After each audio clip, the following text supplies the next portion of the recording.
Puente a la Salud es presentado por Hospital San José.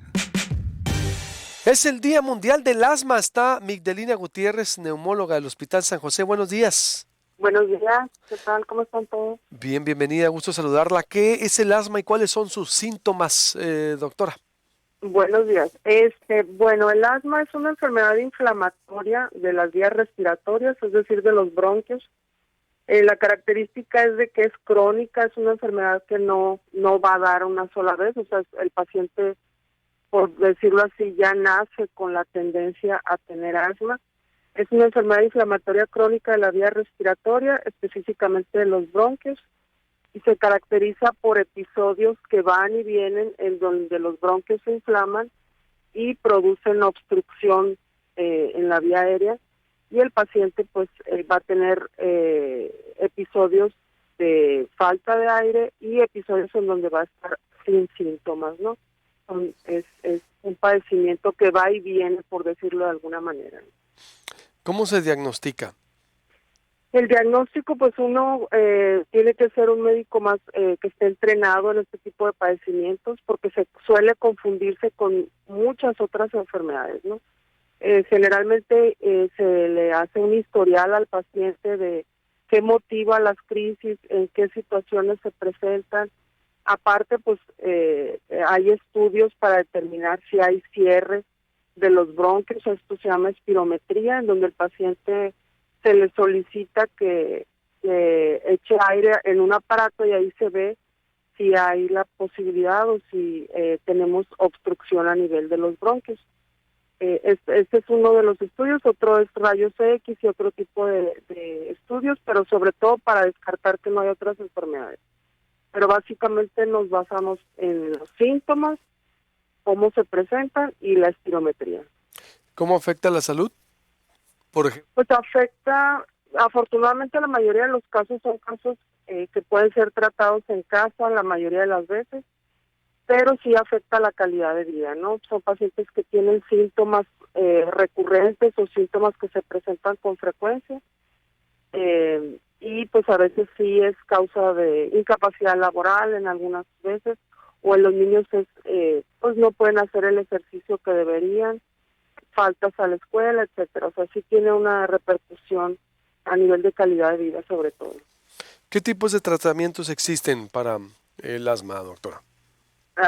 El asma se divide en, por decirlo de alguna manera, leve, moderado, severo, dependiendo del número de veces que el paciente tenga crisis o dependiendo de los desencadenantes. Algunas personas las alergias le desencadenan la crisis de asma, en otros no.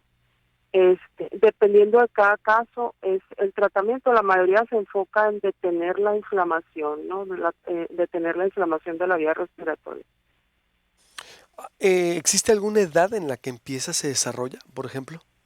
Por lo general, la mayoría de los casos se presenta en la infancia, más o menos 2 o 3 años, sobre todo si hay historial familiar, ¿no? Si hay una historia de familia, pero generalmente mejora o se alivia, por decirlo así, en la adolescencia y puede reiniciar en la vida adulta, aunque ahora pues con todos los contaminantes y la urbanización de la vida de todos, tiende a presentarse en edades adultas por primera vez, ¿no? No hay el antecedente de que se presentó en la infancia. Esto es más con la industrialización del día a día de todas las personas, ¿no? ¿Tiene cura? No Por ejemplo. podemos, no tiene cura. El hecho de que no tenga cura no quiere decir que el paciente está condenado a tener mala calidad de vida para siempre, no. La mayoría de los casos se controla muy bien, con mínimo de medicamentos, pero supervisión médica. El paciente tiene que ser monitorizado para ir modificando el tratamiento de acuerdo a cómo se está sintiendo. No podemos garantizar que el paciente no va a volver a tener crisis, ¿no? Por eso decimos que no tiene cura, pero la mayoría se controla con muy poco medicamento. ¿Cuándo se recomienda visitar al neumólogo, por ejemplo?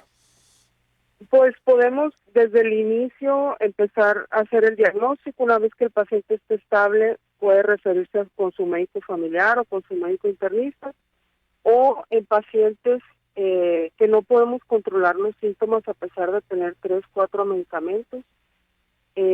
Tenemos que descartar otras enfermedades. O en pacientes con crisis, que cada vez las crisis están siendo más intensas, más graves, hay necesidad de que vaya a urgencias varias veces al mes. Ese tipo de pacientes tienen que ser valorados por un especialista. ¿Alguna recomendación final que nos desee dejar para la gente? El asma es un diagnóstico un poquito complejo. Afortunadamente, hay que transmitir la sensación de que es un padecimiento que se puede controlar fácilmente. Que la gente no tenga el concepto de que es algo fatal o que es algo que va a limitar la vida de una persona. Eso es lo primero. Es una enfermedad muy tratable, pero bajo supervisión médica.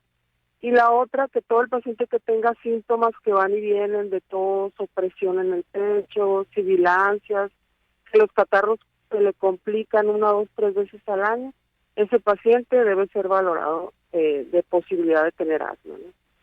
¿Hay alguna estadística de cuánta gente, por ejemplo, lo padece o sufre de asma? La mayoría de las estadísticas se hacen en base a cuestionarios, ¿no? A nivel nacional, más o menos la prevalencia de asma y de enfermedades alérgicas es del 9%.